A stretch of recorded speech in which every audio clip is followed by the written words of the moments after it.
হে না প্রভু কোথায় গেলা আচার্য ঠাকুর, হে না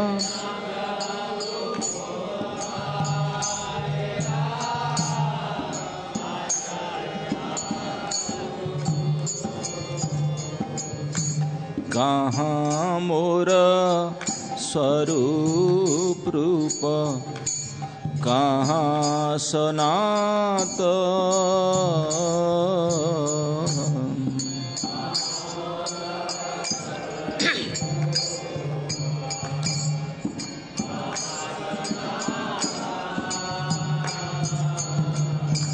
कहाँ दास रघुनाथ पतित पावन, कहाँ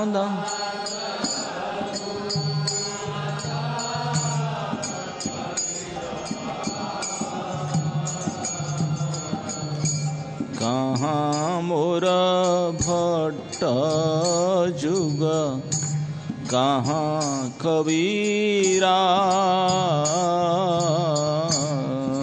कहाँ मोर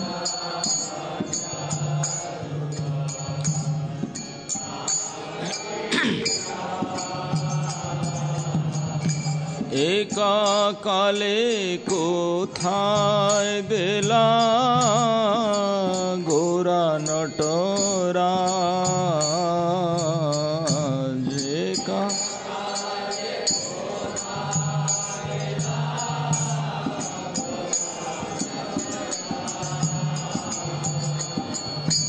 पाषाण कुटिब माथा अनले पोषिब, पाषाण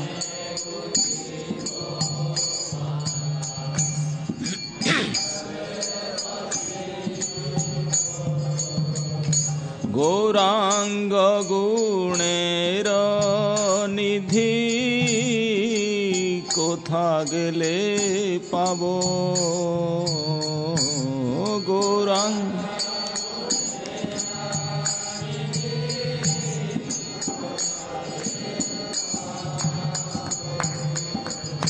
से सब संगीर संगे जे कैल बिलास, से सब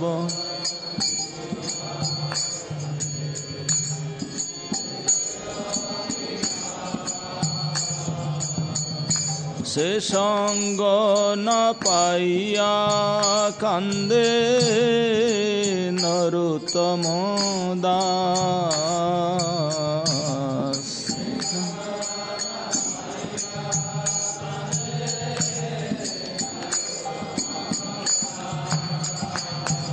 ए जे आनिल प्रेम धन करुणा प्रचुर,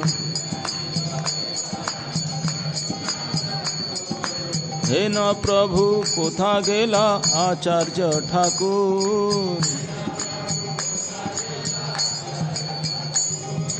कहाँ मोर स्वरूप रूप, कहाँ सनातन। कहाँ दास रघुनाथ पतित पावन, कहाँ मोर भट्ट जुग, कहाँ कबीराज। एक काले कोथा गेला गोरा नटराज, पाषाणे कुटिब माथा अनले पोषिब,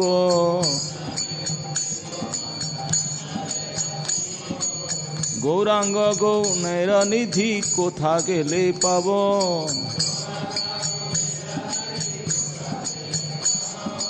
से सब संगीर संगे जे कैला बिलास, से संग न पाया कांदे नरोत्तम दास।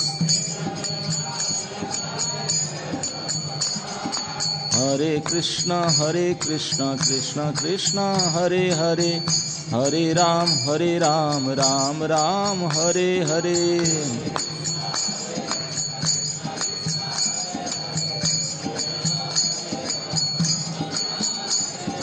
हरे कृष्णा कृष्णा कृष्णा हरे हरे, हरे राम राम राम हरे हरे।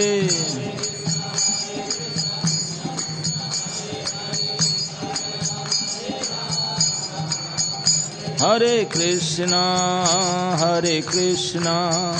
कृष्णा कृष्णा हरे हरे, हरे राम राम राम हरे हरे।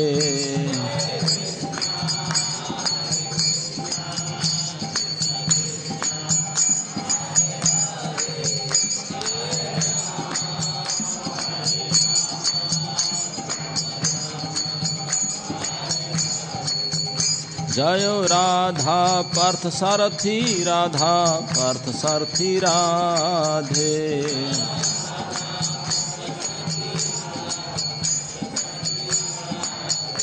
जय सीताराम लक्ष्मण हनुमान, सीताराम लक्ष्मण हनुमान।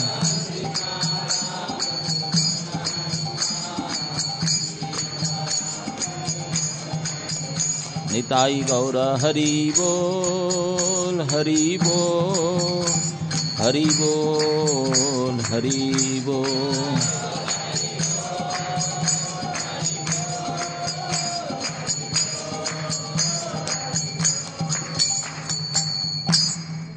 जय ओम विष्णुपाद परमहंस परिव्राजकाचार्य अष्टोत्तर शतश्री श्रीमद् अभय चरणारविंद भक्ति वेदांत स्वामी श्रील प्रभुपाद महाराज की, इस्कन संस्थापक आचार्य भक्ति वेदांत स्वामी श्रील प्रभुपाद महाराज की, नित्य लीला प्रविष्ट जय ओम विष्णुपाद परमहंस परिव्राजकाचार्य अष्टोत्तर शतश्री श्रीमद् भक्ति सिद्धांत सरस्वती गोस्वामी महाराज प्रभुपाद की, अनंत कोटि वैष्णव भक्त वृंद की, नामाचार्य श्री हरिदास ठाकुर की जय। रूप सनातन भट्ट रघुनाथ श्रीजीव गोपाल भट्ट दास रघुनाथ षड गोस्वामी प्रभुगण की, प्रेम से कहो श्री कृष्ण चैतन्य प्रभु नित्यानंद श्री अद्वैत गदाधर शिवासादि गौर भक्त वृंद की, श्री श्री श्री राधा कृष्ण गोप गोपीनाथ श्री राधा कुंड श्याम कुंड श्री गिरिराज गोवर्धन जी महाराज की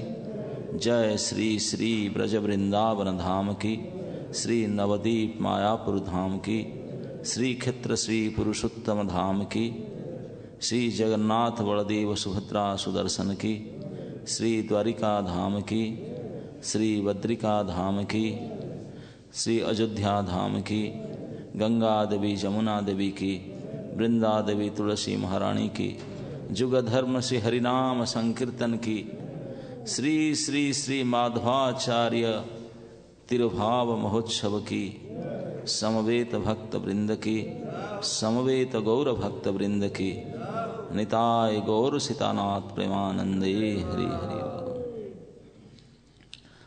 हरे कृष्ण। ऐसे ये महीना जो चल रहा है अभी, माघ शुक्ल पक्ष उत्तरायण के शुरुआत में, माघ शुक्ल में हमारे कई आचार्यों का तिरुभाव है। कल आप लोग शायद पितामह भीष्म के बारे में चर्चा किए होंगे। आज ब्रह्म संप्रदाय के प्रवर्तक हम लोग जिस संप्रदाय में आते हैं, इस संप्रदाय के जो आदि प्रवर्तनाचार्य श्री माधवाचार्य की तिरुभाव तिथि है। कल श्री संप्रदाय के प्रवर्तनाचार्य श्री रामानुजाचार्य के होने वाला है। तो जैसे हम लोग जानते हैं हमारे संप्रदाय को, ऐसे संपूर्ण विश्व में 4 ही प्रामाणिक संप्रदाय है। कोई वास्तविक भगवत तत्व ज्ञान प्राप्त करना चाहे तो उनको इन चारों प्रामाणिक संप्रदाय के अंतर्गत दीक्षा शिक्षा प्राप्त करना उचित चाहिए। उन चारों प्रामाणिक संप्रदाय आप लोग जानते हैं, ब्रह्मा, श्री, रुद्र और कुमार। तो इन चारों में से जिस संप्रदाय के अंतर्भुक्त हम लोग हैं, ये श्री ब्रह्म संप्रदाय है। ये ब्रह्म संप्रदाय की शुरुआत यद्यपि कृष्ण से हुआ है, कृष्ण के बाद ब्रह्मा, ब्रह्मा के बाद नारद, नारद के बाद नारद जी के शिष्य व्यास जी, व्यास जी के बाद सीधा नाम आता है श्री माधवाचार्य की। उनके कईयों के बाद में श्रीमन महाप्रभु आते हैं और हम लोग का तो हिसाब। तो जिन परंपरा में श्री कृष्ण शुरुआत करते हैं, सृष्टिकर्ता ब्रह्मा उसको प्रवर्तन करते हैं, उसी परंपरा को श्री व्यास देव ज्ञान मूर्ति भगवान के उन्हीं को हाथ में संभालते हैं। उन्होंने अपने प्रिय शिष्य के रूप में वायुदेव के अवतार श्री माधवाचार्य को स्वीकार करते हैं। वो इसी परंपरा में, यह हमारा बड़ा सौभाग्य है कि स्वयं श्री राधा द्वितीय सुवलितम श्री गौरांग महाप्रभु उसी संप्रदाय को अपनाते हैं। हाँ, यद्यपि भगवान कोई संप्रदाय में नहीं है, उनको क्या संप्रदाय में रहना है, लेकिन फिर भी इन चारों में से इस संप्रदाय को धन्य करने के लिए, इस संप्रदाय के गौरव वृद्धि करने के लिए और हम लोग को अपना गर्व बढ़ाने के लिए कि भगवान श्री चैतन्य महाप्रभु स्वयं इस संप्रदाय में आए। यद्यपि हम कभी कभी नवद्वीप परिक्रमा जाते हैं, वहाँ नवद्वीप महात्मा ग्रंथ पढ़ते हैं और विशेष करके जो अर्क टीला पर जाते हैं वहाँ पर ऐसी वर्णन आता है, भक्ति विनोद ठाकुर कहते हैं कि ये चारों संप्रदाय के आचार्य, प्रवर्तनाचार्य माधवाचार्य, रामानुजाचार्य, विष्णु स्वामी और निम्बार्काचार्य, सारे कुछ सारे महाप्रभु से मिले थे। महाप्रभु आने से अनेक वर्षों पहले, सैकड़ों वर्ष पहले उसको महाप्रभु उनको दर्शन दिए थे। दर्शन दे करके उनको सांत्वना दिए थे, बोले मैं अभी आऊँगा, आप जाओ, मुझे बात बताना मत। तो वो लोग भी गौरांग महाप्रभु के साक्षात्कार किए थे और गौरांग महाप्रभु बोले जाओ अपना अपना करो, मैं जब आऊँगा फिर उसको अच्छा से एडिटिंग करके मैं ठीक से करूँगा आप अपना हिसाब से करो, अब मुझे ऐसे मत करो। यद्यपि एक जगह में ये भी वर्णन आता है कि माधवाचार्य को गौरांग महाप्रभु बोल दिए कि ठीक तो तत्व है अचिंत्य भेदाभेद, लेकिन आप उसको प्रकाश मत करो, आप अपने हिसाब से करो।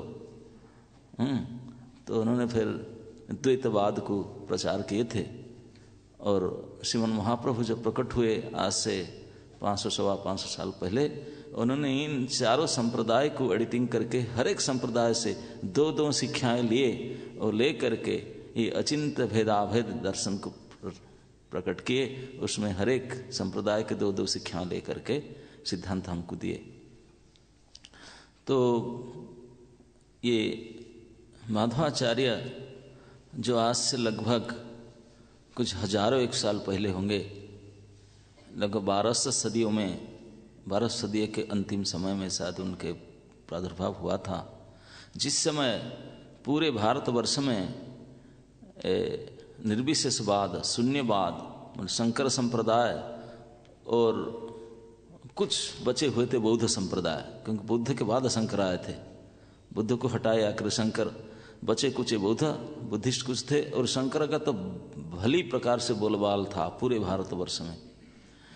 और उनके संप्रदाय के जो सिद्धांत था वो अद्वैतवाद था। अद्वैतवाद मतलब दो नहीं है, एक है, भगवान और जीव एक ही तो है, एक ही है। अब जीव इस माया में फंसा हुआ है, इस देह को धारण किया है, इस उपाधि है, इससे परे हो जाए तो जैसे पानी समुद्र में मिलकर के एक हो जाता है तो इसे एक हो जाएगा। तो एक ही तत्व है, जब वो भी सही बात है, तत्व तो एक ही है, लेकिन जीव को भगवान के साथ मिला देना, ये इस प्रकार के भ्रामिक सिद्धांत शंकराचार्य, इसलिए शंकराचार्य के दोष नहीं है। शंकर भगवान तो साक्षात शंकर हैं, वो तो भगवान शंकर है। तो उनको ये दायित्व सौंपा गया था। पद्म पुराण में ऐसे कथा आता है, भगवान ने उनको डायरेक्शन दिए कि जाओ ऐसा करो। अरे मैं ऐसा करूँ? हाँ करना है आपको। तो क्योंकि भगवान बुद्ध रूप में आए थे, थोड़ा गुमराह किए थे और बोले कि आप जाकर ठीक ठाक करो, आप भी गुमराह करके आओ। क्यों? क्योंकि इसमें पूरे फिल्टर प्रोसेस हो जाएगा। जो मेरे वास्तविक श्रद्धालु भक्त है वो तो फंसेंगे नहीं, वो तो मुझे छोड़ेंगे नहीं, वो तो मेरे पास आएंगे। वो जो इधर उधर का है उन सब निकालो कचड़ा। तो इसलिए ये सब भ्रामिक सिद्धांत बुद्धिस्ट शून्यवाद दिए थे और ये निर्विशेषवाद निराकारवाद दिए शंकर ने आकर के। लेकिन वही शंकर ने भज गोविंदम में लिखे हैं, ऐसा बात नहीं है। हम श्री जगन्नाथ जी के जो अष्टकम पढ़ते हैं वो भी उन्हीं की रचना है। यद्यपि भगवान के आकार को नहीं मानते हैं, जगन्नाथ जी की उपासना तो करते थे अभी भी करते हैं। उनके जो गोवर्धन मठ है पुरी में, हर साल रथ यात्रा में, बाकी कभी नहीं आएंगे मंदिर, उनके जो पीठाधीश है वो आएंगे, उस दिन आकर के आरती करेंगे। अरे आप भगवान के कुछ मानते ही नहीं, लेकिन उस दिन आकर आरती करते हैं, क्योंकि आचार्य शंकर का सिद्धांत है। तो जो भी हो, तो इस प्रकार से समस्त देवता खिन्न थे कि ये क्या, कोई पूछते नहीं है। नास्तिकवाद फैल गया है और निराकारवाद फैल गया है, लोग भगवत श्रद्धा हटने लगा। सब सो अहम तत्वम असि, अयम आत्मा ब्रह्मा, मैं वही हूँ तुम वही हो, हम सब वही है, तुम भी भगवान मैं भी भगवान, वही भगवान सब भगवान, ऐसे करके सब चला रखे थे। और वेदांत के ऊपर खूब चर्चा होता था और लोग बेचारे, तो इस स्थिति में देवताओं ने खिन्न होकर के ब्रह्मा जी के पास गए। ब्रह्मा जी भी भगवान विष्णु के पास गए, जा करके बोले कि इसका कुछ होना चाहिए। ब्रह्मा जी चिंतित थे कि मेरे संप्रदाय लुप्त हो रहा है वो सब हार गए, वो लोग इतने बलशाली सिद्धांत के लोग आकर के उसको कुछ तो कीजिए। तो भगवान ने बोले मैं तो अभी गया था, अब क्या करूं? तो देवताओं से लोगों को चुने। बोले कोई आप में से कोई जाकर कुछ ठीक ठाक करे। देवता लोग बोले हम क्या करेंगे, हम आए आपको बोलने के लिए, दुख बताने के लिए। लेकिन भगवान ने देवताओं के ऊपर नजर डाले तो वायुदेव के ऊपर नजर पड़ा। बोले yes you can do Vayudev को बोले आप बड़े बलशाली हो, प्रभावशाली हो और आपके कार्य दक्षता है, योग्यता है, आप जाओ, जा करके इस काम करके आओ, जो इस सही सिद्धांत को स्थापना करो, ये नास्तिकवाद को खंडन करो। और वायु ही उनको मुख्य प्राण कहा जाता है। जैसे हमारे अंदर जीवनी शक्ति है, वो क्या है? लाइफ एयर बोलते ना, प्राण वायु। 10 वायु है हमारे अंदर, 10 वायु से मुख्य क्या है? प्राण वायु। तो इसलिए जो मुख्य प्राण वायु को, उसी को बोले आप तो सबके एसेंस से, लाइफ एयर तो आप ही है, उसी में ही आत्मा रहती है। तो आप जाओ, सबका एसेंस हो, आप जा करके उसको स्थापना करके आओ। और स्वयं वायुदेव जो देवताओं के रूप में वायुदेव थे, वही त्रेता युग में हनुमान रूप धारण के भगवान राम के सेवा किए थे। उन्होंने द्वापर में पांडव, मध्यम पांडव भीम के रूप धारण करके कृष्ण के सानिध्य प्राप्त किए थे, उनके सेवा किए थे। वही वायु अवतार इस कलियुग में श्रीमन माध्वाचार्य के रूप धारण करके अब भगवत आदेश पालन की, भगवान की सही सिद्धांत की स्थापना करने के लिए बड़े प्रयास के तो प्रकट हुए थे सिद्धांत, और भगवान वेदव्यास की सानिध्य प्राप्त किए। तो इसी समय में, इसी 1200 सदी के अंतिम समय में जब इस प्रकार पूरे संसार में नास्तिकवाद का बोलबाल था, तो इस समय में कहते हैं कि श्री उडुपी तीर्थ परशुराम क्षेत्र, दक्षिण भारत के इस क्षेत्र में, वहाँ अनंतेश्वर मंदिर है, भगवान श्री अनंत शेष के मंदिर है। तो अनंतेश्वर मंदिर में मकर संक्रांति के दिन बहुत बड़े उत्सव हुआ करता था, फेस्टिवल। तो साउथ इंडिया में देखेंगे सब मंदिर के सामने ध्वजा दंड होता है, बहुत बड़े बड़े ध्वजा के दंड होता है। तो इस एक पागल व्यक्ति प्रकट हुआ, कहाँ से कोई जानते नहीं, वो ध्वजा दंड के ऊपर चढ़ गया। चढ़ के ऊपर खूब जोर से चिल्ला चिल्ला कर बोलने लगा। लोग देखे कि सबके लोग को आकर्षण हुए, पागल कैसे चढ़ गया इसके ऊपर, पता के ऊपर। वहां जा करके सभी के दृष्टि आकर्षण करके चिल्ला करके बोला, और चिंता की बात नहीं, बहुत जल्दी ही मुख्य प्राण वायुदेव प्रकट होंगे इसी क्षेत्र में, इसी उडुपी क्षेत्र में प्रकट होंगे और नास्तिकवाद को खंडन करेंगे और भगवान की वास्तविक अस्तित्व को स्थापना करेंगे और जीव और भगवान के भिन्नता को स्थापना करेंगे। तो ये बात कह करके उतर के आया और अंतर्धान हो गया। लोग बोले तो कुछ होगा। तो इस बात के ऊपर जो बचे कुचे वैष्णव थे उनको थोड़ा, क्योंकि वैष्णव बेचारे सब छिप कर बैठे थे, क्योंकि हार गए थे सब, बुद्धिस्ट हराए थे। उसके बाद शंकरा आकर तो खा गए उनको। वो सब कहाँ कहाँ छिप छाप करके अपना कुटिया बना कर चुपचाप बैठे थे। यद्यपि कुछ तो कन्वर्ट हो गए और कुछ तो कन्वर्ट नहीं हो पाए। निष्ठा था अपने सांप्रदायिक ज्ञान में, लेकिन चल नहीं रहा था गाड़ी। तो इस प्रकार बैठे थे। तो अभी उनका मन में आशा था कि कुछ ऐसे शक्तिशाली पुरुष प्रकट होंगे। तो ऐसे ही एक महान आशावादी और विष्णु भक्त महापुण्यवान व्यक्ति थे, जिनका नाम था, उस उडुपी क्षेत्र में, उडुपी से अनंतेश्वर मंदिर से 12 किलोमीटर दूर पर पाजप क्षेत्र एक जगह है, गांव है। इस गांव में एक व्यक्ति जिनका नाम था श्री माध्व गेह भट्ट। माध्व गेह उनका नाम था। भट्ट उनको उपाधि मिला था क्योंकि बड़े पंडित थे, खूब वेद शास्त्र पढ़ करके उनका पंडित था। और उन्होंने प्रतिदिन अपने गांव से 12 किलोमीटर दूर श्री अनंतेश्वर मंदिर में जाकर के वहाँ पुराण पाठ आदि करके लोगों को बड़े प्रसन्न करते थे। उन्होंने प्रतिदिन भगवान अनंतेश्वर की सेवा करते थे और जितने भी भक्तगण ब्राह्मणगण आते थे उनको कथा सुनाते थे। तो वो जब ये बात सुने तो उनके मन में बड़ा आशा संचार हुआ। माधव भट्ट यद्यपि गृहस्थ थे और उनके पत्नी अति पवित्र आत्मा धर्म प्राण सी वेदवती थी।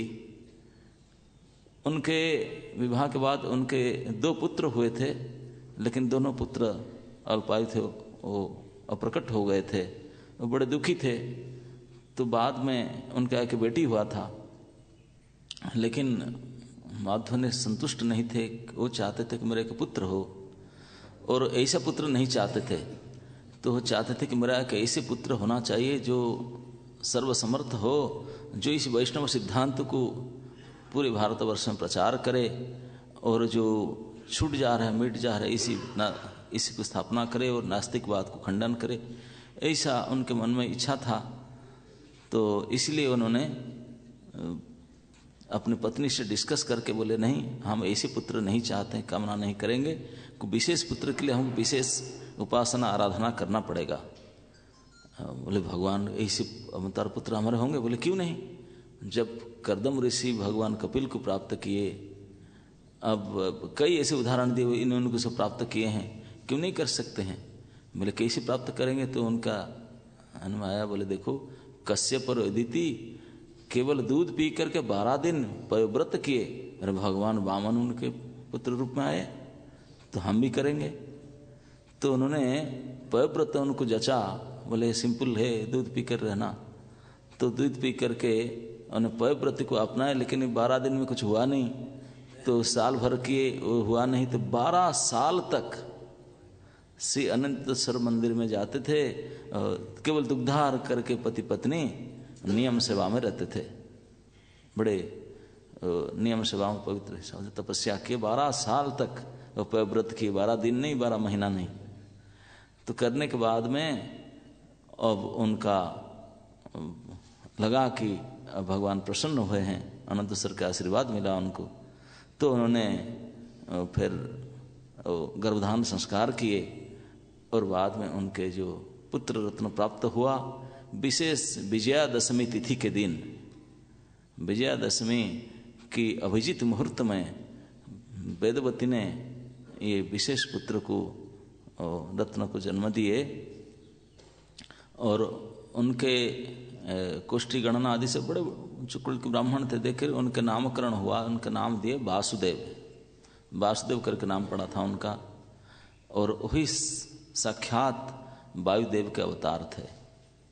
तो ऐसे वर्णन आता है कि जब वो जन्म हुए थे तेरे सारे बच्चा सब रोते हैं ना जन्म होकर के, नहीं रोएंगे तो चुपचाप रहेंगे तो थप्पड़ मार के माता जी उनको रुला देती है कि रोता नहीं कैसे रोना चाहिए, ओपनिंग तो सब रोकर होना चाहिए लेकिन ऐसे वर्णन आता है कि श्री वासुदेव के जब प्रकट हुए थे वो चुप नहीं रहे कि रोए नहीं, हंस रहे थे उल्टा था उनका वो हंस हंस कर प्रकट हुए थे।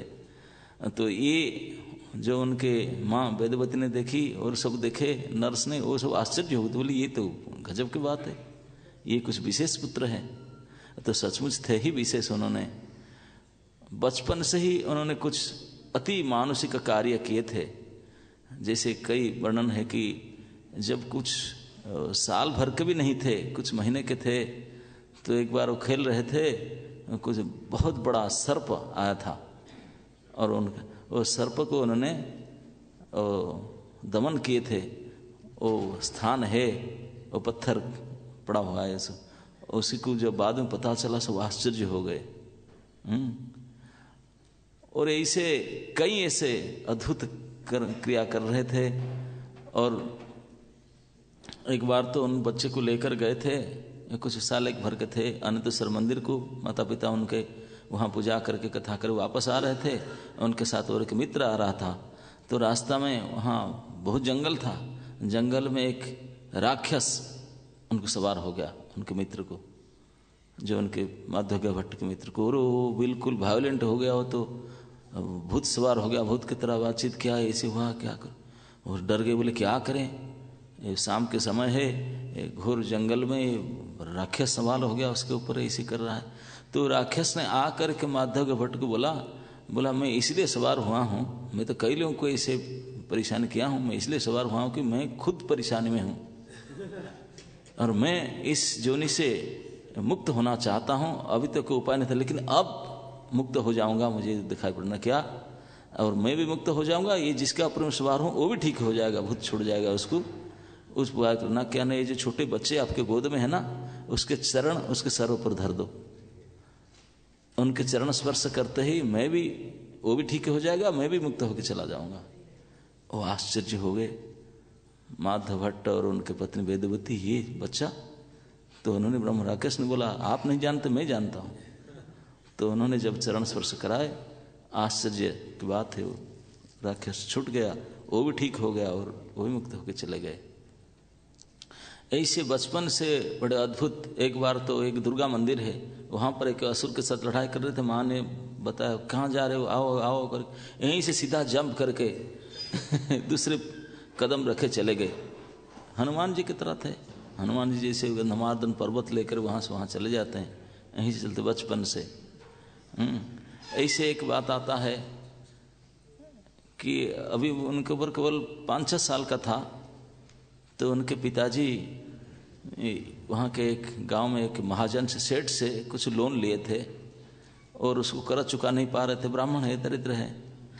तो सेठ जो है आकर के बैठा था, आज पैसा दो नहीं तो मैं जाऊँगा ही नहीं, और वो नहीं खाएगा तो घर में नहीं खा रहे थे, सब चिंता में पड़ गए। सो 5-6 साल के बालक वासुदेव ने पूछा पिताजी को, पिताजी आप टेंशन में क्यों है, क्यों खाना, अरे वो बैठा है छोड़कर जाता ही नहीं, न क्या ना उसके कर्ज चुकाना है, मेरे पास पैसा ही नहीं, कैसे दूँ। अब ऐसे में भी टेंशन में पड़ा हूँ, क्या करूँ, अनशन करके बैठ गया, गेट पर जाता है नहीं। तो बोले कोई बात नहीं, मैं आता हूँ। तो ये 5-6 साल के बालक जा करके उस महाजन को बोला आपको पैसा चुकाना, हाँ नहीं तो मैं जाऊँगा ही नहीं। बोला चल मेरा साथ। मग तुम क्या देगा ना, चलो मेरा साथ। घर के सामने की इमली के पेड़ था, उससे कुछ इमली के बीज उठाए, बोले लो उसको। बोला पागल है क्या, इमली के बीज, अरे तो लो तो सही। वो देखा बच्चा क्यों बोलता, हाथ में ले लिया, जैसे उनके हाथ से इमली के बीज लिया, सारे इमली के बीज सोने की सिक्का बन गए। तो गजब, बोला है तो ज्यादा पेमेंट कर दिया आपने। बोले ले लो उसको, इंटरेस्ट के साथ एडवांस कुछ और एक्स्ट्रा ले लो, कोई बात नहीं। तो चला गया। उनके पिताजी को विश्वास नहीं हो रहा था, वो बोला नहीं मुझे एक्स्ट्रा पेमेंट मिला। लेके गया, तो इसे ऋण परिशुद्ध किए थे। फिर उनका ऐसे अद्भुत आश्चर्य, ऐसे एक बात आता है, वो अपने घर के पास पानी नहीं था, और तब जमाने में तो म्यूनसिपलिटी वाटर बाथरूम फैसिलिटी नहीं हुआ होता था, तो दूर दूर जाते थे, कुंड में समुद्र है वहाँ दूर में, वहाँ जाते थे, और कहीं पुष्करणी थोड़ा दूर दूर में स्नान करने जाते थे। तो उनके माँ चिंता में पड़ी थी, एक ही तो बेटा है, इतने दूर चला जाते इतने सुंदर, तो बहुत चिंता। बोले एक दिन बोले कि बेटा तू दूर दूर चला जाता है स्नान करने के लिए, मैं तो बहुत टेंशन में आ जाती हूँ, तू दूर मत जा, यहीं से कुआं से पानी भरना। ना नहीं, कुआं से नहाने मजा नहीं आता, ना कुछ तो करो, तो दूर मत जा, मुझे बहुत कष्ट हो रहा है। तो बोले ठीक है, तुम्हारे लिए मैं एक व्यवस्था करता हूँ, यहीं कुंड बना देता हूँ, तीर्थ बना देता हूँ। तो उन्होंने अपने फावड़ा लेकर के अपने घर के पश्चिम कोने पर खुदाई किए। सब आश्चर्य, तुरंत वहाँ से पानी निकला, तीर्थ जल, गंगा जैसे सब तीर्थ जल निकला, और बहुत सुंदर कुंड हो गया। आप लोग उड़पी गए थे ना यात्रा में, स्नान किए होंगे, उसमें मछली खाते हैं वो। पैर डालने से वही कुंड है, वासुदेव तीर्थ उनके नाम से पड़ गया, आज भी है। वहीं पर स्नान करने लगे, बोले आओ मैं दूर नहीं जाऊंगा, सारे तीर्थ यहीं आ गए, मैं यहीं स्नान करूंगा। तो उसके बाद में जो स्कूल में उनका एडमिशन हुआ, गुरुकुल में पढ़ रहे थे, वो सारे बच्चे बैठकर पढ़ रहे हैं, वो उनका पढ़ने मन नहीं, वो इधर उधर जाए, भागे, खेले, खेल कूद में बचे थे। वो टीचर बोला देखो तुम्हारा पिताजी कितने नैष्टिक ब्राह्मण है, बड़े तपस्वी है, बड़े श्रद्धा से मेरे पास लेकर आए, तो ठीक ठाक से पढ़ो, अच्छा बनो। तुम इतने बदमाश बेटा कैसे बन गया उनका, इतने शांत। वो ऐसे कंप्लेन किया पिताजी के नाम से। बोला नहीं तू बिल्कुल पढ़ता नहीं। बोले नहीं, मैं तो पढ़ता हूँ, सुनता तो हूँ। न सुनता कहाँ से, सबको डिस्टर्ब करता है, इधर खेल कूद भागता रहता है, कोई सुनता भी नहीं। टीचर जी से कंप्लेन किया, तो बालक वासुदेव ने बोला आप बोलते कंप्लेन करते, मैं सुना नहीं, आप पूछ करते देखिए। बोला सचमुच बताओगे बेटा? तभी जमाना तो स्कूल एग्जाम भाईवा होता था, पेपर पेन नहीं होता था ना, तो मौखिक प्रश्नोत्तर होता था एग्जाम। तो उनको सारे स्टूडेंट बैठे, बोले तो क्या बड़ा मारते, कोई भी क्लास ढंग से सुना ही नहीं, वो क्या एग्जाम देगा। और टीचर बैठे सारे स्टूडेंट के सामने, उनको पूछा गया, वो word by word, sentence by sentence जो पढ़ाया गया था उसको, जो आगे सिलेबस में कोर्स था उसको सारे बोल दिए। और टीचर ने बोला अब सेटिस्फाइड क्या, इतने सेटिस्फाइड हो कि अब जाओ, अब पढ़ने का जरूरत नहीं, हमारा कोर्स कंप्लीट है। अब पहले से एडवांस कोर्स कंप्लीट करते, सिलेबस कंप्लीट कर दिया, तो मैं पढ़े लेकिन नहीं, कुछ है ही नहीं मेरे पास। सब आश्चर्य हो गए, यहाँ से ऐसे आए, ऐसे अद्भुत शिक्षा प्राप्त किए थे, और उनके पिताजी आश्चर्य होते थे। तो इस प्रकार फिर जाते थे उनके साथ में अनंतेश्वर मंदिर, वहाँ जा कर के पुराण वाचन करे थे। तो वहाँ पर एक मेला था, वहाँ पर एक बड़े शिव भक्त आ करके कुछ कथा कर रहा था, बड़े ब्राह्मण गोष्ठी में बैठ कर कथा कह रहा था। तो वहाँ जा करके पहुँचे बालक वासुदेव, उनको ऑब्जेक्शन किए, बोले आप गलत बोल रहे हैं, ऐसे ऐसे बोल रहे हैं, ये तो प्रामाणिक पारंपरिक बात नहीं है। तो उनको सुधार किए। तो इस प्रकार से उनके विद्वता को देख करके लोग बड़े प्रशंसा करने लगे, और धीरे धीरे उन्होंने प्रवीण होकर के विद्या में, अब वहाँ के पास में बड़े 80 साल के उम्र के एक ब्रह्म संप्रदाय के सन्यासी रहते थे, उनका नाम था अच्युत प्रेख्या। उनके प्रति आकर्षित हुए, और उनके पास पहुँचे। वो तो छिप करके अकेले रहते थे, वो जानते थे कि मैं किसी युक्ति कर नहीं सकता हूँ, वो मेरे पास सामर्थ्य नहीं है, और लेकिन मैं संप्रदाय छोड़ नहीं सकता हूँ, ब्रह्म संप्रदाय की ये शिक्षाएँ हैं। तो लेकिन वो जो स्टूडेंट भी कोई इतने खास नहीं थे उनके साथ, तो ये पहुँचे वासुदेव उनके पास, तो उनके सेवा किए। तो वासुदेव को उनके विद्वता को, उनके प्रखरता को देख करके उनके मन में भरोसा आया कि ये कुछ कर सकता है, तो उनको उन्होंने बड़े प्रोत्साहन दिए। तो ये अच्युत प्रख्य सन्यासी के साथ बहुत संग करते थे, घर में नहीं रहते थे, तो उनके पिताजी बड़े चिंतित हो गए। बोले हो ना हो एक ही बेटा, वो ना भाग जाए घर से, सन्यास ले ले। तो जाकर अच्युत प्रख्य को मना किए, बोले उनको मत बुलाकर मत रखो, इसे आजकल कम थे ना, इंडिया टीवी में देते हैं, तो इसलिए बहुत वो चाहते देने के लिए। तो अच्युत प्रख्य उनको दूर ले गए, वहाँ से 50-60 किलोमीटर दूर दूसरे की जगह में। बोले वहाँ तो पिताजी डिस्टर्ब कर रहे हैं, वहाँ ट्रेनिंग प्रोग्राम पीबीटी दूसरी जगह में कराते हैं। तो यहाँ ले गए, तो वहाँ भी जाकर उनके पिताजी पहुँचे ढूंढ कर, बोले मना क्या था, आप ऐसे करते हैं।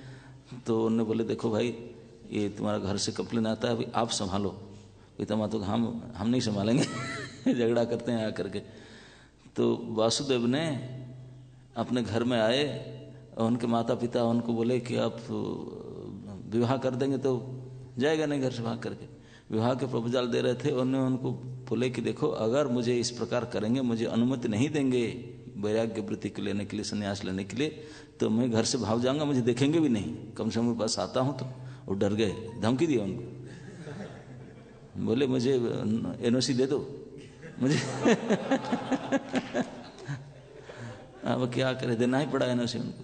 हाँ, पिता माता ने कोई कंप्लेन नहीं कर सकते। एनओसी लेकर चले गए, बोले मैं बीच बीच में आपसे संपर्क रखूंगा, आऊँगा, फोन करूँगा। फ़ोन तभी जमाने में था नहीं, लेकिन और परमिशन ले करके माता पिता से फिर चले गए, और अच्युत 12 साल की उम्र में संन्यास ले लिए। हाँ,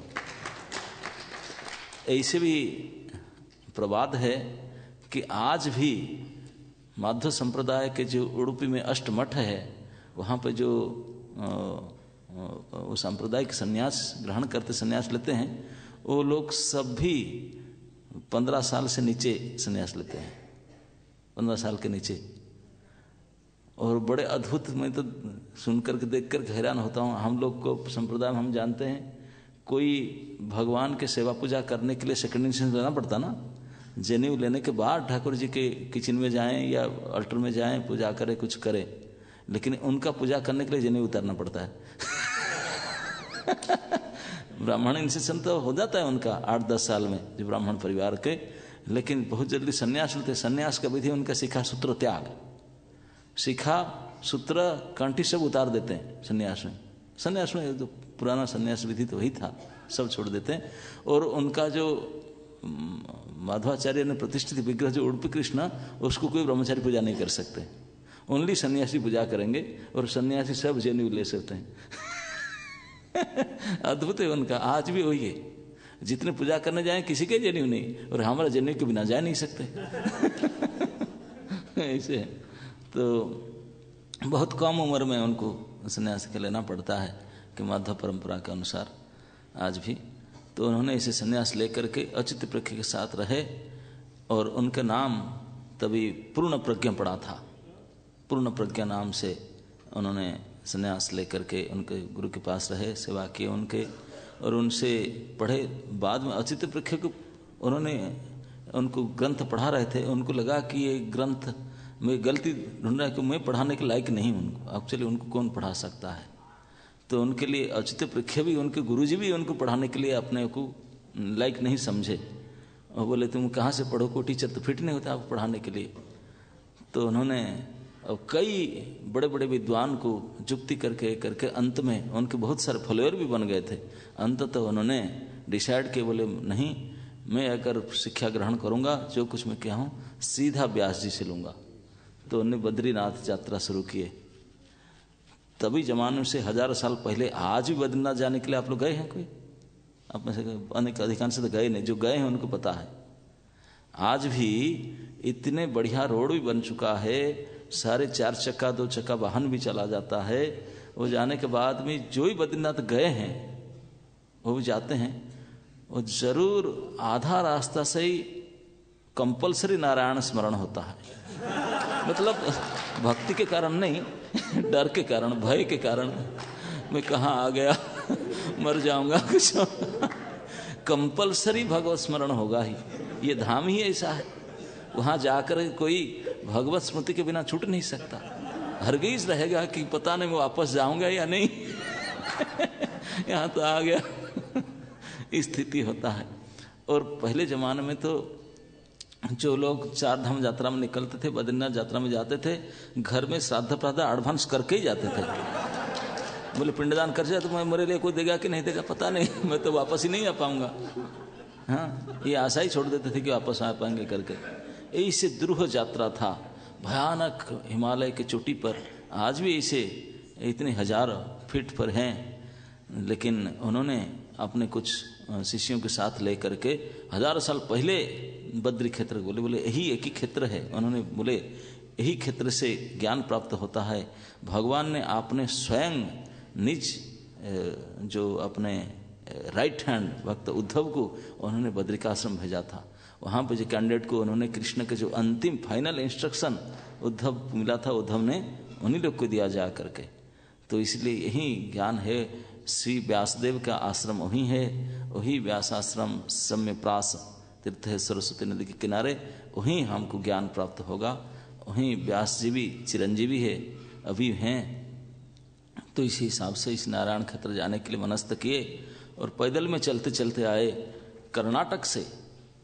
आप लोग तो दिल्ली से नज़दीक है, यहाँ नहीं जाएंगे, गाड़ी में भी जा नहीं पाए, लेकिन उन्होंने कर्नाटक से आपने कुछ शिष्य मंडली के साथ पैदल में चलते हुए रास्ता में अनेक घटनाएं हुआ था, कई प्रकार के गुंडागर्दी को। लेकिन वो तो साक्षात भीमसेन हनुमान थे, उनको क्या कौन करेगा, सब मार पीट के सब ठीक ठाक कर देते थे। उनके बल के सामने किसी कोई नहीं टिकता था। कितने प्रकार के लोग उनको अटैक किए थे, कई प्रकार से। ज्ञान तो इसी प्रखर था, बल भी प्रखर था, और है वायुदेव सुखमय बड़े। तो इसे चल के गए तो उनसे बहुत फलेर हो गए थे। एक सत्य तीर्थ करके बड़े घनिष्ठ अनुयायी उनके थे। तो सब जा करके जोशीमठ तक गए, बहुत परिश्रम करके पहाड़ी की चोटी पर चलते चलते, कोई रास्ता नहीं था, इसे अलकनंदा के तट से जाते जाते वहाँ पहुँचे। वहाँ से आगे तो इतने भयानक रास्ता था, जैसे जैसे पर गए। अब आजकल जहाँ आप बद्रीनाथ क्षेत्र देखते हैं, जिनको आदि शंकर ने प्रतिष्ठा किए थे, शंकर के बाद आए थे, आदि शंकर ने वो बद्रीनारायण विग्रह को उस नारद कुंड से उठा करके स्थापना किए थे। ऐसे ही है। और आदि शंकर को जोशीमठ में ही, वो तो वापस आए थे, और जोशीमठ में उनको भगवान नरसिंह देव ने ज्योति रूप में दर्शन दिए थे, इसलिए ज्योतिर्मठ उनका नाम, अब हम जोशीमठ बोलते हैं। इसलिए शंकराचार्य के मठ वहीं स्थापना है। और उनको सुन करके उन्हें भी गए थे बड़े मुश्किल से। आजकल जहाँ बद्रीनारायण के मंदिर देखते हैं, वहाँ तक तो गए। वहाँ जा कर के एक आश्रम था, आनंद आश्रम करके, वहाँ रुके। लेकिन माधवाचार्य ने, वो पूर्ण प्रज्ञा तीर्थ ने वो ढूंढे, बोले व्यास जी कहाँ हैं, ये तो पूजा कर रहे हैं विग्रह इधर, वो कहाँ है, व्यास आश्रम तो होना चाहिए इधर। बोले बद्री का वर्णन तो होते, बद्री बन है, बदरी बने, यहाँ एक भी पेड़ ही नहीं है। बन कहाँ से होगा। तो उनको वहाँ नहीं बोले, उन्होंने बोले मैं जा रहा हूँ व्यास आश्रम में। आजकल जो व्यास आश्रम आप जाएंगे, गणेश गुफा, व्यास गुफा है, थोड़ी दूर में गुफा बना के रखे हैं, हम वही तरह जाते हैं, आगे नहीं जा पाते, दर्शन करके आते हैं। लेकिन श्री पूर्ण प्रज्ञा तीर्थ ने बोले नहीं आपको बताने में जा रहा हूँ। वो ऊपर को चढ़ने लगे, बहुत बड़े हिमालय के श्रृंग था, उसमें चढ़े। वो उनके बाकी कोई शिष्य तो जा नहीं सके, सत्य तीर्थ उनके साथ हैं, बहुत मेहनत करके उनके पास गए। लेकिन वो चढ़ गए इतने बड़े ऊंचा शिले पर, वो चढ़ नहीं पा रहा था, रोते रहा। बोला गुरुजी चले गए, बोले आप वापस जाओ, इशारा किए, वापस सब जो हैं आपके यहाँ चले जाओ, मेरे साथ जा नहीं सकता। तो ये सोच रहे थे नहीं मैं वापस नहीं जाऊंगा, आप चले गए, मैं आपको छोड़ के कैसे जाऊंगा, ऐसे सोच रहे थे। एक इतने प्रबल झोंक वायु आया, उनको उठाकर लाकर डाउनलोड कर दिया अपने जगह पर। वो वायुदेव थे, उनको भेज दिए, बोले तू क्यों मेरे पीछे पड़ रहा है, तू मेरे साथ चल नहीं सकता। और उन्होंने तो सूक्ष्म शरीरी थे, हम स्वयं वायु थे मुख्य प्राण, तो उन्होंने पहुंच गए जा करके सम्यप्रास आश्रम में, असली व्यास आश्रम जहाँ वेद व्यास जी ने स्वयं बैठे थे और उनके कई ऐसे दिव्य महर्षिगण सब विराजमान थे, उनसे पढ़ रहे थे। वहाँ पहुँचे, वहाँ पहुँच करके प्रणाम किए वेद व्यास जी को और उन व्यासाश्रम में रहे, उनसे शिक्षा प्राप्त किए। ऐसे भी 2-3 बार और भी आए हैं बीच में, उन्होंने आ करके जो उनसे शिक्षा प्राप्त करने के बाद में, उनके शिष्यत्व ग्रहण करने के बाद में उन्होंने गीता और ब्रह्मसूत्र आदि के ऊपर भाष्य लिखे थे, क्योंकि आचार्य बनने के लिए भाष्य लिखना पड़ता है। भाष्य लिखने के बाद उसको ओके करने के लिए गुरु जी के पास गए थे, व्यास जी के पास दोबारा गए थे। ऐसे कहते हैं, मैंने सुना हूँ कि उनके जो गीता के भाष्य है उसके ऊपर व्यासदेव ने अपने साइन किए हैं, उनका ऑटोग्राफ है। वो इसे कहते हैं मठ में, उड़पी मठ में, वो जो दी किताब जिसमें व्यासदेव जी ने रचना की, किताब था नहीं, पेपर नहीं था, भोजपत्र में जो पंडुलिपि था उसमें व्यास जी के अपने हस्तलिपि साइन, अपने खुद साइन किए व्यासदेव जी ने। वो कांटा का पेन था, कांटे में साइन है उनका, बोले वो साइन करा के लाए थे, अप्रूव है। और वो लोग सब जो उनके फॉलोअर थे रह कर वापस आ गए, बोले पता नहीं जहाँ चले गए, कहीं गायब हो गए। लेकिन अनेक दिन के बाद फिर वापस आ गए, बोले वो लोग, मैं करके आया, व्यास जी के पास गया था, फिर प्रमाणित हो, लोग सब बहुत मानने लगे, डायरेक्ट व्यास जी के शिष्य है।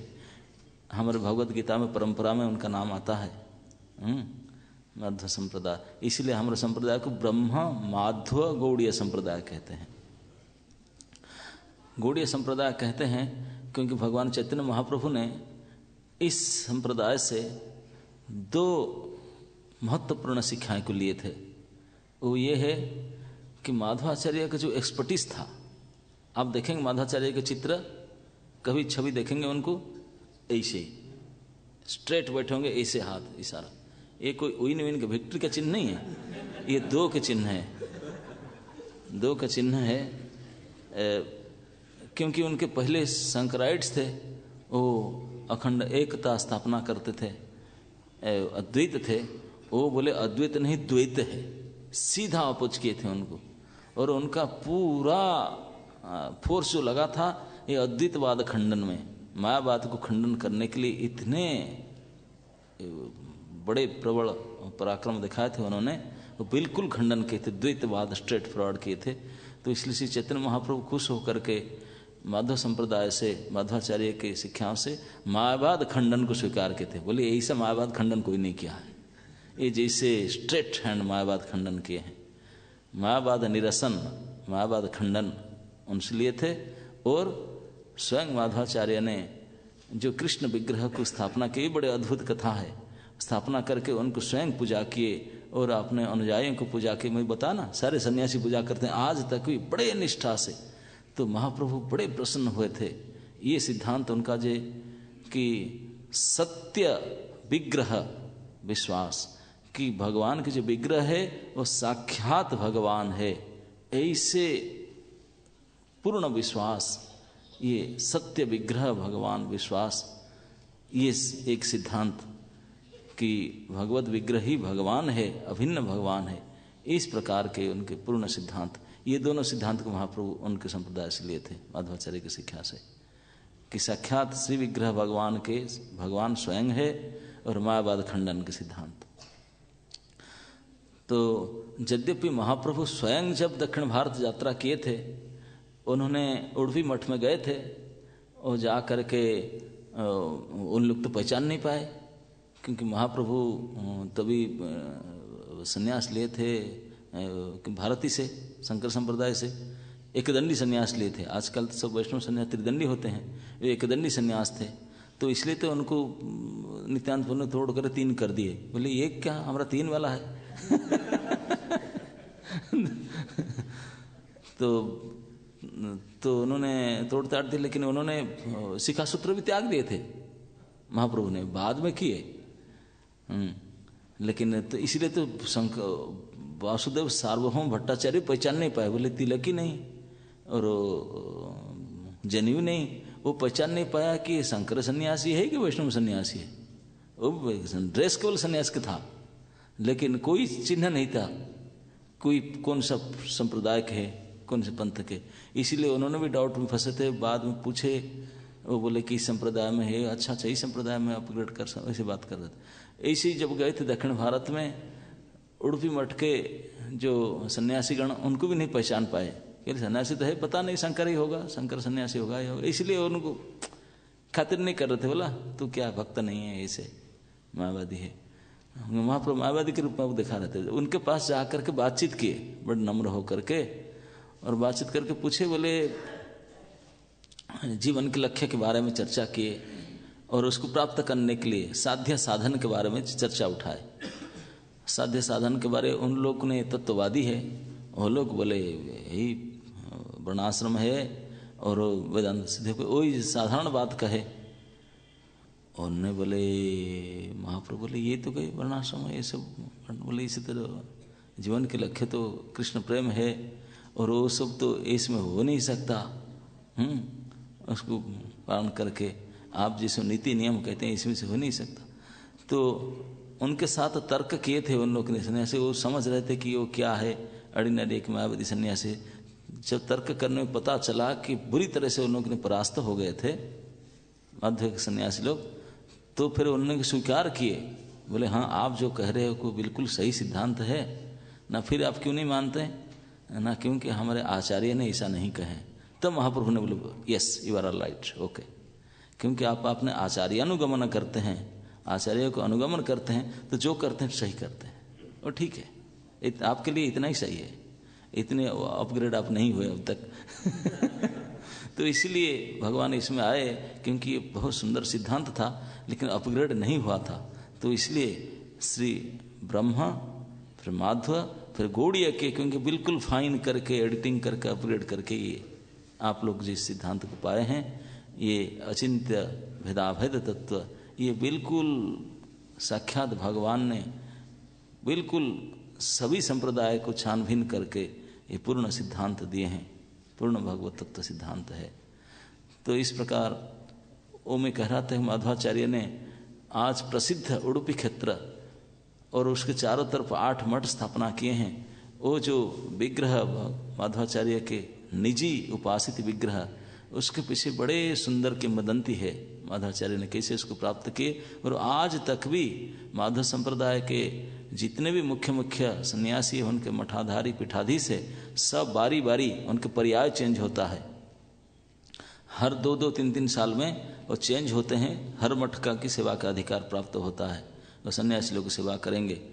ऐसे कथन है कि एक बार माधवाचार्य वही अनंतेश्वर मंदिर के पास रहते थे, समुद्र में जाते थे, समुद्र पास में ही था। तो एक तभी ज़माने में ट्रेन और बाकी 4 व्हीलर ट्रक फ्रक था नहीं, जो भी व्यवसाय वाणिज्य होता था जलपथ में होता था, बड़े बड़े पोत सीप वगैरह चलता था। तो एक पश्चिम दिशा पर भारत से वो अरब सागर से होते हुए वो एक जहाज आ रहा था, पानी का जहाज, जिसमें बहुत सारे माल मसला था। तो उनने किसी कारण से फंस गया था वहाँ समुद्र में और निकल नहीं पा रहा था। वहाँ पंख मिट्टी ऐसा था और उसे निकल नहीं पा रहा था, फंस गया, रास्ता देखा था। अब वो बड़े बुरी तरह से प्रयास कर रहे थे, निकल नहीं पा रहे थे, तो विकल होकर के प्रार्थना कर रहे थे। तो उन्हें समुद्र की ओर जा रहे थे स्नान करने के लिए, माधवाचार्य ने, यंग लड़के थे। तो उन्हें देखे कि इस विकल होकर के प्रार्थना कर रहे हैं, समुद्र फंसा है, सीप डूब जाए कुछ। तो उनने बोले, इशारा के बोले ठहरो ठहरो, कोई बात नहीं, मैं करता हूँ व्यवस्था। तो क्या किया, अपने गमछा उत्तरी निकाल करके हिलाने लगे, अपने उत्तरीय को निकाल कर हिलाने लगे।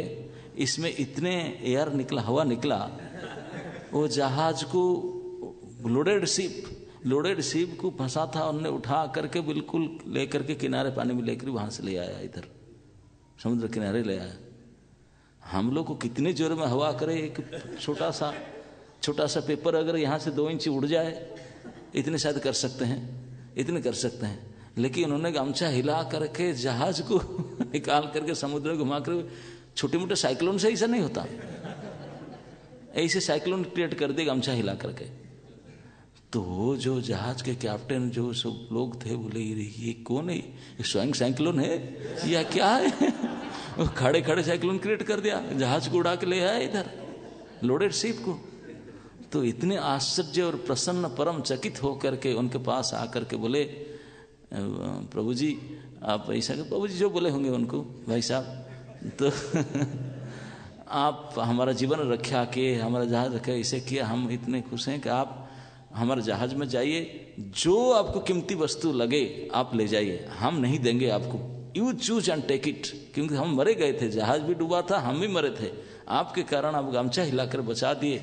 अति आप, हम तो समझ नहीं पा रहे थे आप कौन है, क्या है, कैसे है, लेकिन हम आपको देना चाहते हैं कुछ। आप खुद हमारे साथ जहाज में आइए, जो पसंद है आपको, you take according to your own choice. तो आचार्य गए, बोले ठीक है, मैं मेरे हिसाब से लूँगा। जाकर देखे नाना प्रकार के रत्न द्रव्य, बहुत प्रकार के कीमती द्रव्य सब था। बोले ये नहीं, नहीं। ये जहाज समुद्र में जब आ रहा था, दक्षिण भारत से कंडला पोर्ट इस द्वारका होते हुए, वो यहाँ भी साइक्लोन था, तो इसलिए को बैलेंस करने के लिए जहाज को बहुत बड़ा एक मिट्टी का खंड द्वारका के पास से उनने तोड़ करके क्रेन से उठा करके वो डाले थे कि जहाज शिप को बैलेंस करने के लिए। तो बोले इस मिट्टी के ढेला को मुझे दीजिए ठंडा। बोले उसको क्या करेगा, वो तो बैलेंस करने के लिए वेट डालने। बोले बैलेंस की जरूरत नहीं, मैं कर दिया, आपका शिप उड़ेगा अभी हवा में आप बैलेंस करने का जरूरत नहीं, ये मिट्टी के ढेला को मुझे दे दीजिए। बोले अरे इतनी कीमती वस्तु है, इतने प्रेशियस आइटम, उसको इसको लेकर जाइए। बोले ना ना ना ना, आप बोले कि मेरे चॉइस में लूंगा, मैं इसको लूंगा, लेकिन हम क्रेन नहीं, वो कैसे उठाएंगे, कैसे, उसको तो सैकड़ों आदमी उठा नहीं सकते। बोले आप चिंता मत करो, लेने वाला मैं हूँ, आप परमिशन दे रहे हैं कि नहीं ना। मिट्टी लोगों की आप परमिशन देना है, हम दूसरा मिट्टी डाल सकते हैं, ना मिट्टी की जरूरत नहीं पड़ेगा, आपका शिप बैलेंस रहेगा हमेशा। मैं कर दिया शिप को ठीक ठाक, अभी मिट्टी डालना नहीं पड़ेगा, always it will be in okay condition. तो बोले मिट्टी आप लेंगे कैसे, अनलोड कैसे करेंगे, ना मैं करता हूँ, आपको कोई आपत्ति नहीं, मिट्टी लेने में क्या आपत्ति है। एक हाथ से मिट्टी के ढेला को उठा लिए, वो आश्चर्य होकर देख रहे हैं सब, उठाकर एक हाथ में बगल में मिट्टी, एक हाथ पीछे देख करके चलने लगे। वो देखते ही रह गए, ये मिट्टी के विशाल खंड को लेकर आए और रास्ते में आते आते और स्तोत्र गा रहे थे, भगवान की स्तोत्र, ऐत्रेय उपनिषद के स्तोत्र स्तुति गा रहे थे, मस्ती में चल रहे थे उन्हें उठा करके। और क्या जाने भगवान की रूप गुण लीला के गान करते करते आते समय में वो इतने मशगूल हो गए थे, वो मिट्टी खिसक गया उनके हाथ से, कमर से नीचे गिरा और टूट गया। टूट गया तो उसमें एक विग्रह निकले, श्री बलराम के विग्रह है। तो बलराम विग्रह को समुद्र किनारे वहीं पास में स्थापना कर दिए और दूसरे खंड को उठा करके चले। दूसरे खंड को उठा कर आए, अब अनंतेश्वर मंदिर के पास आए, वो भी गिर गया, वो टूट गया। टूट गया तो वो निकले जो आजकल उडुपी कृष्ण देख रहे हैं ना, वो विग्रह निकले उनमें से। वो दो विग्रह उसी में था, वो मिट्टी के ढला में था, किसी को नहीं पता था। माधवाचार्य साहब जानते होंगे, पता नहीं था, भगवान उनको कुछ दिए होंगे इनपुट, तो इसलिए बोले कि मिट्टी के अंदर में हूँ लेकर। और उसका भी किंवदंती कहते हैं ऐसे ही प्राप्त होता है कि वो जो विग्रह मिट्टी के अंदर कैसे आया, पता लगा है हिस्ट्री मिट्टी का, वो तो द्वारका से गोपी तालाब से उठा कर लाया गया था। गोपी तालाब का खंड था, वो तिलक जो हम लगाते ना, वही तिलक चंदन का खंड था, मिट्टी के खंड का। और उसके अंदर ये डीटी कैसे निकला विग्रह। बोलते हैं कि जब भगवान द्वारकाधीश के रूप में द्वारका में थे, तो एक समय जब वो कुरुक्षेत्र में आए थे सूर्य ग्रहण के समय में, यहाँ पर ब्रजवासी सब गए थे, जसोदा माँ, रोहिणी आदि गए थे, और द्वारका के महिषीगण और रानीगण सब आए थे। जब उनका मिलन हुआ था, माँ जसोदा और रोहिणी को देख करके कृष्ण बलराम तो बच्चे हो गए, दौड़ करके आ करके माँ की गोद में बैठ कर स्तनपान करने लगे। उनका जो शैशव, उनका जो प्रेम, उनको देख करके देवकी तो रो पड़ी, बोला रे ये मेरा बेटा ऐसे इतने बड़ा है, लेकिन इनका साथ इतने संबंध है। और रिझ गए उनके बालक मन को देख करके। वापस आने के बाद में मन खिन्न रहा उनका। तो बोले माँ क्या बात है ना, ठीक है तू तो मेरा बेटा है, लेकिन तेरा बचपनाहट मैंने ही देखा, और जो मैंने अभी देख कर आया तूने जसोदा रोहिणी के साथ इस प्रकार मिलाप के, मैंने इस प्रकार नटखटपन, इस प्रकार तुम्हारा बाल्य स्वरूप नहीं देखा। अगर मैं उसी को चिंतन करते मैं हमसे खिन्न रहती हूँ, तो मुझे ये स्वरूप दिखा सकते हो क्या? तो माँ को प्रसन्न करने के लिए भगवान ने अपने दोनों भाई राम श्याम के रूप प्रकट कर दिए। बलराम तो उनको बलभद्र कहते हैं क्योंकि इज जेंटलमैन, वो जेंटलमैन वो चतुर्भुज है, वो अपने फर्म में रहते हैं, वो जेंटलमैन है, भद्र हैं, बड़े भाई हैं, तो भद्र भाव से रहे। और ये नटखट द्विभुज और हमेशा माँ के साथ में नटखट कर रहे थे, इसलिए एक हाथ में जो मथानी दंड, एक हाथ में रस्सी, इस मथानी दंड रस्सी लेकर के नटखट बालक के रूप में कृष्ण अपने आप को प्रकट किए थे। उसी रूप को देख करके तन्मय हो गई थी माँ, अरे ऐसी तू अपने, तू ऐसा था, हमारा घर तेरा राजा का बेटा बना है, तू ऐसा था ग्वाला। और उस रूप को रुक्मिणी आदि महिषी देख कर भी रीझ गए थे और उसको उपासना करने लगे, पूजा किए थे, पूजाई करने लगे थे। जेठ की तो पूजा करेंगे नहीं, उसको साइड में रख दिए थे। और आपने विग्रह जो है ये जो नटखट कृष्ण को, बाल गोपाल कृष्ण को, उनको पूजा कर रहे थे। अंत में जब द्वारका समुद्र में लोप होने वाला था, वो जाने वाले थे द्वारका के अंतिम लीलाप समय में, उस गोपी कुंड में लेकर के उनको रख दिए थे, विसर्जन किए थे विग्रह को। तब सब जा रहे हैं, अर्जुन जब ले जा रहे हैं सबको, सब जा रहे थे, तब तो वो रह गया था वहीं पे विग्रह। बाद में जो मिट्टी में खोद कर दी, मिट्टी के अंदर से वो आया था, प्राप्त हुआ। तो ये भगवान की साक्षात आपनी, ये किसी स्थापत्य कला कोई जयपुर वाले नहीं बनाए विग्रह को, भगवान ने स्वयं आपने श्री विग्रह प्रकट किए थे इस रूप में। और वही श्री विग्रह माधवाचार्य ने ऐसे बड़े ढंग से उनको प्राप्त किए थे और उन्हीं की पूजा करते रहे, स्वयं पूजा किए। और उनके संप्रदाय के प्रत्येक लोगों को, मठ को, सन्यासियों को आदेश दिए इस विग्रह को सेवा करने के लिए बड़े ध्यान से। आज भी इतने कायदा से, इतने ढंग से उस विग्रह की पूजा करते हैं, डिटेल वर्शिप। आप लोग सब गए देखे होंगे, बड़े डिटेल वर्शिप, बड़े 3 बजे से लेकर रात तक बड़े ढंग से करते हैं और बड़े श्रद्धा से, क्योंकि सत्य विग्रह उपासना साक्षात भगवान है ऐसा मान करके माधव ने यही शिक्षा दिए थे, इस प्रकार प्रचार करते हैं। तो इसलिए कृष्ण उपासक है। यद्यपि भक्ति विनोद ठाकुर कहे कि ये कृष्ण अकेले पूजा करते हैं, राधा रानी के नहीं, लेकिन कम से कम कृष्ण तो है। और तो इस प्रकार श्री माधवाचार्य की परंपरा में, उन्हीं के शिक्षा में, उन्हीं से ही जो शिक्षा पद्धति से महाप्रभु उनको फाइन ट्यून करके हमको दिए हैं। और हमारे संप्रदाय की प्रवर्तना आचार्य हुई है ब्रह्म संप्रदाय के माधवाचार्य। उन्होंने इस प्रकार पूरे भारतवर्ष में भगवान की भगवत्ता को स्थापित किए और नास्तिकवाद को दांत तोड़ करके आस्तिकता को स्थापना किए। निराकारवादी, निर्गुण जो भैडिज्म जो बोलते भगवान के रूप गुण सब नहीं है, उनको स्थापना किए। भगवान के श्री विग्रह स्थापना किए, श्री विग्रह पूजा की स्थापना किए। और द्वैतवाद, जीव कस्मिन काले भगवान नहीं हो सकता, भगवान भगवान है, जीव जीव है, इस प्रकार के कड़ा सिद्धांत मायावाद निरसन, इस सिद्धांत को बड़े जोर से स्थापना किए थे। और वेदांत भाषा लिखकर उनमें रहे थे। लगभग उनके आज प्रयाण तिथि है। ऐसे उनके प्रयाण के समय में किंवदंती है कि उन्होंने अंतिम समय में उनके अनेकों हजारों फॉलोअर्स हो गए थे। वही अनंतेश्वर मंदिर में, उसी उडुपी कृष्ण के मठ में बैठ करके, मठ स्थापना के मठ में बैठ करके ऐतरेय उपनिषद जो उनके सबसे प्रिय उपनिषद है, इस उपनिषद की व्याख्या करने लगे। बोलते हैं देवता लोग आकर सुन रहे थे ऊपर से, पूरे कर्नाटक क्षेत्र के सबसे बड़े बड़े ब्राह्मण हजारों बैठकर सुन रहे थे। और उनके अनुयायी गण, शिष्यगण बैठ के सुन रहे थे। सुनते सुनते बोले कि मेरे समय आ रहा है, अंतिम उपदेश दे रहा हूँ, मुझे फिर आदि बद्री में जाना है गुरु जी के पास। क्योंकि वो चिरंजीवी है, बोले वो उनके साथ में जाना है। ऐसे कह करके फाइनल उपदेश दे रहे थे।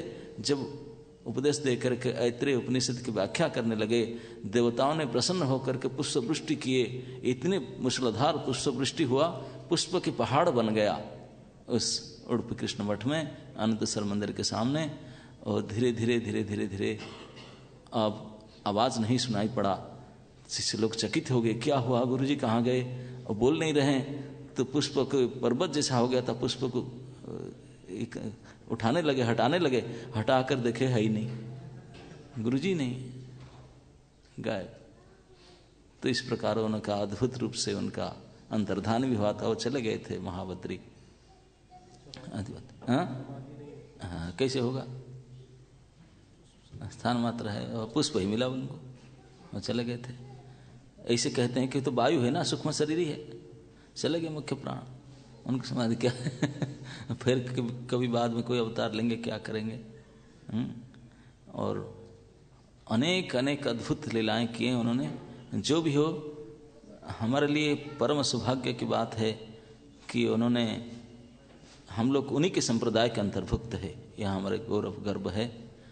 ऐसे उन्होंने जब भागवत की टीका लिखे थे, तो भागवत की टीका लिखते लिखते 10वें स्कंद के भागवत के जो 14 अध्याय है ब्रह्मा स्तुति, उसके ऊपर टीका नहीं लिखे, उसको छोड़ दिए और फिर दूसरे से 15 से करने लगे। तो एक बार किसी ने प्रभुपाद जी के शिष्य ने प्रभुपाद जी को पूछे, बोले माधवाचार्य ने जो भागवत की टीका लिखे, ये 14 अध्याय पर कोई टीका लिखे ही नहीं, आगे बढ़ गए। तो प्रभुपाद जी ने कहा करते थे कि माधवाचार्य मानते थे कि वो ब्रह्म संप्रदाय, ब्रह्मा उनके गुरु है, और उनके गुरु जी का विमोहित नहीं हो सकते। ब्रह्मा विमोहित लीला था ना, बोले गुरु जी विमोहित कैसे हो सकते हैं मोहित नहीं हो सकते हैं, इसलिए वो भागवत में लिखा है, कुछ बोल भी नहीं सकते, तो छोड़ दिए उसको। मैं गुरु अवमानना मैं नहीं करूँगा, इसीलिए उन्होंने उसके ऊपर कुछ लिखा ही नहीं, छोड़ दिए, आगे चले। और प्रभुपाद जी भी स्वयं अपने नित्य लीला में, प्रकट लीला में जब भागवत का टीका लिखते थे, वही 14 अध्याय के शुरू करके वो भी परम धाम को चले गए, वो भी आगे नहीं बढ़े, क्योंकि वो भी ब्रह्म संप्रदाय के थे। माधव की परिचय के ऊपर वो 14 अध्याय तक लिखते थे, उसके बाद में नहीं। तो इस प्रकार माधवाचार्य के जो निष्ठा इस संप्रदाय में, इस प्रकार हमारा भी संप्रदाय का निष्ठा होना चाहिए। और इस प्रकार हम आज माधवाचार्य की शुभ तिरुभाव तिथि में, अप्रकट तिथि में, उनके श्री चरण में हम श्रद्धांजलि के रूप में यही प्रार्थना करेंगे कि जैसा उनका प्राकट्य, जैसे भगवान के सत्य विग्रह के ऊपर इतने विश्वास था, अड़िग विश्वास था, और भगवान के भगवत्ता और द्वैतवाद और मायावाद खंडन जिस प्रकार वो किए थे, इस प्रकार के सिद्धांत मूलक ज्ञान और भगवान में परम विश्वास, भगवान के श्री विग्रह में विश्वास, और ऐसे हमारे संप्रदाय आचार्य के ऊपर परम निष्ठा, इस प्रकार के इनकी कृपा से अगर थोड़ा बहुत प्राप्त हो तो हमारा जीवन भी धन्य और सफल हो सकता है। इस प्रकार के प्रार्थना श्रद्धांजलि के रूप में ज्ञापन करेंगे श्री माधवाचार्य के श्री चरण में आज उनके तिरुभाव तिथि में। श्री माधवाचार्य जी की, शील प्रभुपाद की, समवेत भक्त वृंद की, निताय गौर सीतानाथ।